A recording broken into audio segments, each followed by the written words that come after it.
IVF treatment fail అయ్యాక ఏం చేయాలి, వాట్ టు డూ నెక్స్ట్ అనేది చాలా మందికి వచ్చే కామన్ డౌట్. సో ఇది ఈరోజు మనము వివరంగా మాట్లాడుకుందాము. నేను doctor Chandana Lakkireddy from Isha IVF. So IVF treatment అనేది ఫర్టిలిటీ ట్రీట్మెంట్స్లోనే హై సక్సెస్ఫుల్ ట్రీట్మెంట్. కానీ ఈ ట్రీట్మెంట్ కూడా ఫెయిల్ అయినప్పుడు కపుల్ చాలా యాంగ్జైటీకి, స్ట్రెస్కి గురవుతుంటారు. వాళ్ళకి ఫస్ట్ వచ్చే డౌట్, ఐవీఎఫ్ కూడా నాకు ఎందుకు ఫెయిల్ అయింది, నాకు అసలు ప్రెగ్నెన్సీ వచ్చే అవకాశమే లేదా. సో ఐవీఎఫ్ ఫెయిల్ అయినప్పుడు మనము ఎవరైతే ఆ ట్రీట్మెంట్ చేశారో వాళ్ళతో కూర్చొని రివ్యూ మీటింగ్, డిస్కషన్ చేసేది చాలా ఇంపార్టెంట్. ఇప్పుడు కొంతమంది కపుల్ అవుట్ సైడ్ ఐవీఎఫ్ అయ్యి మా దగ్గరకు వచ్చినప్పుడు ఐవీఎఫ్ ఎందుకు ఫెయిల్ అయింది, ఏమైనా రీజన్స్ అనేది డిస్కస్ చేశారా అన్నప్పుడు మెజారిటీ ఆఫ్ టైమ్ వాళ్ళు అసలు ఆ క్లినిక్కి వెనక్కే వెళ్ళలేదు అనేదే చెప్తారనమాట. రిజల్ట్ నెగిటివ్ వచ్చింది కదా, ఇంకా ఎందుకు వెళ్ళాలని వెళ్ళలేదు మేడం అంటారు. కానీ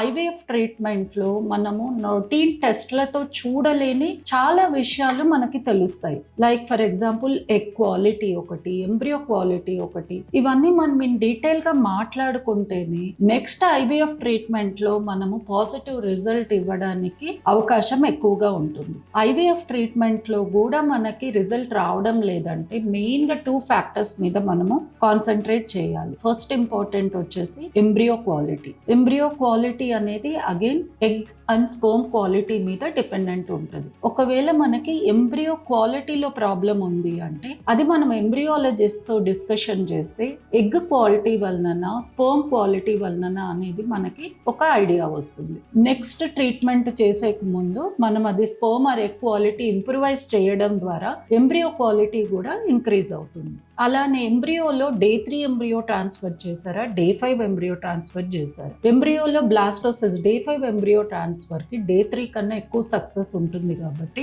అది కూడా మనము తెలుసుకోవాల్సిన అవసరం ఎంతో ఉంది. ఇది కాకుండా 7 DFI, కొన్నిసార్లు ఐవీఎఫ్ ఫెయిల్ అయినప్పుడు వాళ్ళ డీటెయిల్ రిపోర్ట్స్ చూసినప్పుడు 7 DFI అనే టెస్ట్ లేకపోవడం గమనిస్తున్నాం. 7 DNA ఫ్రాగ్మెంటేషన్ టెస్ట్ చేసుకొని దాని వాల్యూ బట్టి మనం ఐవీఎఫ్లో 7 ప్రిపరేషన్ టెక్నిక్స్ వాడుకోవడం ద్వారా కూడా స్పర్మ్లో బెస్ట్ క్వాలిటీ దొరకడం, దాని ద్వారా ఎంబ్రియో క్వాలిటీ ఇంప్రూవ్ కావడం అనేది చూస్తున్నాము. సో ఇప్పుడు ఈ ఫ్యాక్టర్స్ అన్నీ కాకుండా అదర్ 50%, అంటే మనం టాప్ క్వాలిటీ ఎంబ్రియో ట్రాన్స్ఫర్ చేసిన ఒక్కోసారి యూట్రస్ అనేది ఆ ఎంబ్రియోని యాక్సెప్ట్ చేయకపోవచ్చు. దీన్ని ఇంప్లాంటేషన్ ఫెయిల్యూర్ అంటాం. ఇంప్లాంటేషన్ ఫెయిల్యూర్ ఎవరికైతే సస్పెక్ట్ చేస్తామో వాటిని మనము 2 రకాలుగా టెస్ట్ చేయొచ్చు. ఫిజికల్గా మనం చూడగలిగేది త్రూ హిస్ట్రోస్కోపీ, అంటే ఒక కెమెరా లాంటి దాన్ని మనము యుట్రస్ లోపలికి వేసి ఎంబ్రియో ఎందుకు అటాచ్ కావలేదు, లోపల ఏమైనా ఇన్ఫెక్షన్ ఉందా, అడ్హెషన్స్ ఉందా అది చెక్ చేసుకొని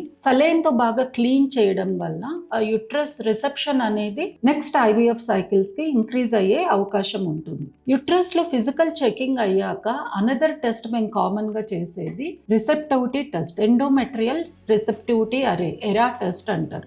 దీంతో అసలు మనం ట్రాన్స్ఫర్ చేసిన టైంకి గర్భసంచి అనేది కరెక్ట్ స్టేజ్లో ఉందా, కరెక్ట్ రిసెప్షన్లో ఉందా, లేదా మనం ఇచ్చిన మెడికేషన్స్ కానీ ఏమైనా మార్పులు చేసి నెంబర్ ఆఫ్ అవర్స్ కూడా మనం చేంజ్ చేసి ఎంబ్రియోన్ ట్రాన్స్ఫర్ చేస్తేనే రిజల్ట్ వస్తుందా అనేది ఈ ఎరా టెస్ట్లో తెలుస్తుంది. కాబట్టి ఐవీఎఫ్ ఫెయిల్ అయినప్పుడు మనం మెయిన్గా ది ఎంబ్రియో ఫ్యాక్టరా ఆర్ ఇంప్లాంటేషన్ ఫ్యాక్టరా అనేది చూసుకొని నెక్స్ట్ ఐవీఎఫ్ ట్రీట్మెంట్ అకార్డింగ్గా ప్లాన్ చేస్తే సక్సెస్ రేట్ అనేది డెఫినెట్గా ఇంప్రూవ్ చేసుకోవచ్చు.